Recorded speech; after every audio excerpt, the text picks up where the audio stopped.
let's talk about Green Bay. They take a wide receiver at 23rd overall, and they go with Matthew Golden. So Golden goes to the Golden team, the green and gold there in Wisconsin. I get why they went receiver, Matt. I don't get why they went with this particular receiver. Really? Because look at the release. There's your separation. Great route. Stutter and go. Gets by clean. That is unbelievable. Maybe the greatest catch I've ever seen. I get that he's got the speed. Mm-hmm. He's 5'11", though, and he's 191 pounds. Look, he ran a 4.29 40. Awesome. You know me, I love that. I love it. But he sort of ran a 4.29 40. He's not a good man beater, though, according to your metrics here at Reception Perception. And he is, again, pretty good against zone, right? And I would say average at best against press coverage, right? So when I'm looking at this wide receiver room, I'm looking at Romeo Doubs, right? I'm looking at Jaden Reed. I love Jaden Reed. They need to get Jaden Reed more on the football field. Okay. Yeah. What they need is an X receiver that can crack the top open and get open, or they just need any wide receiver to get consistently open against man coverage.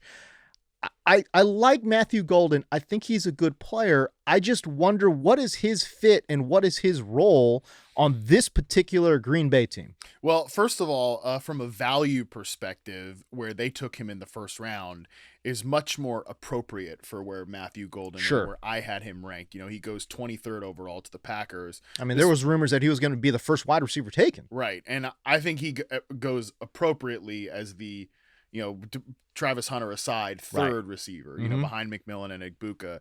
I think that makes sense. By the way, our subscribers are just thrilled that we get to talk about the GD Packers receivers again.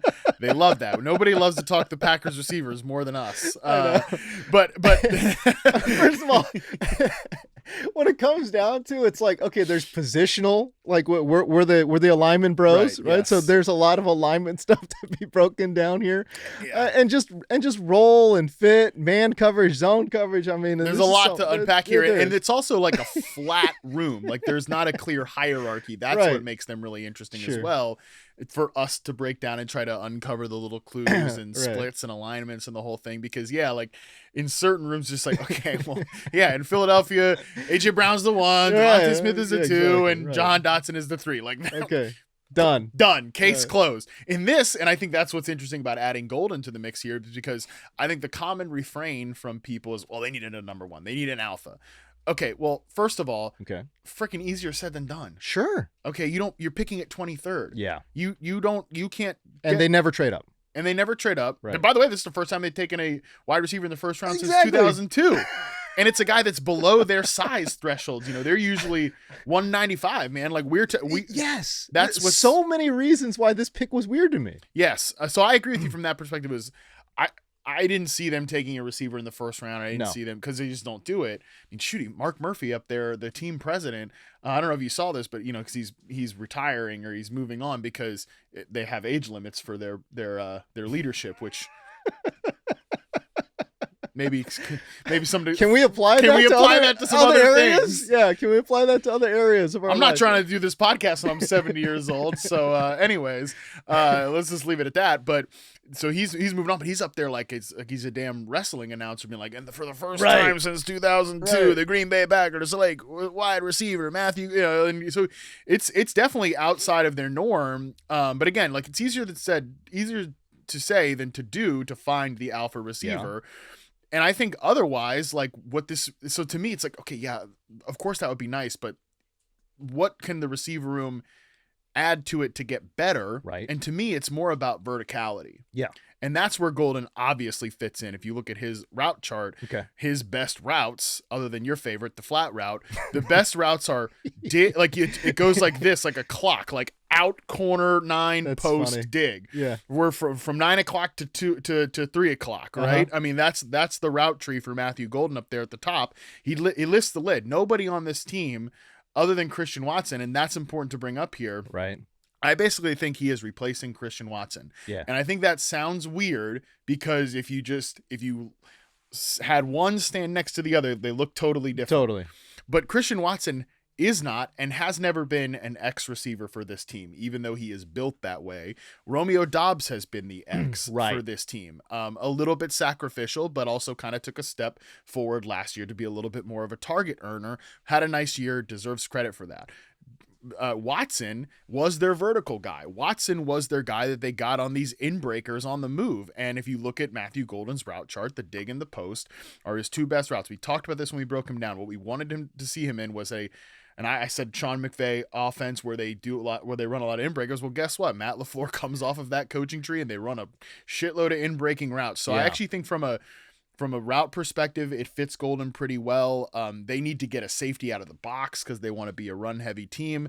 I also want to throw out that they took Savion Williams in the third round, which that's size, speed, typical nonsense that I think the Packers look for. But Savion is not going to be a wide receiver for them. He's going to be a gadget player. Yeah, and we can talk. Yeah, we'll talk about him in a second. But for sure, like they did take that size guy later. So I think that means something for Jaden Reed, which we'll get into. But I can understand where they're going for this with Golden, getting a safety out of the box in the run game. His route tree fits where the other guys kind of lack. He's also a good contested catch receiver, and they don't have one of those guys right now. Again, when I'm looking at wide receiver needs for them, I look at, okay, they need an X receiver. They need a guy who can win against man coverage and press coverage. Those two things kind of sort of go together, right? And they need some speed to get downfield.